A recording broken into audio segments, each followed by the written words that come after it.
Vejos robotų instaliacijos meistrų nebereikia. Perkant belaidį Segway gamintojo vejos robotą, meistrų jums neprireiks, papildomų išlaidų taip pat jums nereikės turėti. Nes šiam robotui nereikia jokio perimetro kabelio, nereikia nieko laidučių nei užkast, nei laidot, nei prisekt.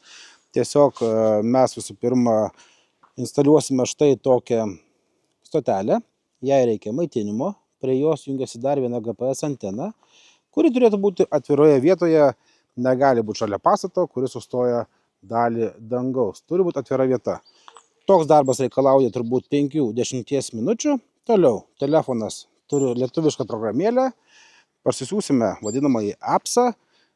Viskas aišku, viskas piešinėliais, mes pasimsim telefoną, pažiūrėsim šiek tiek instrukcijas.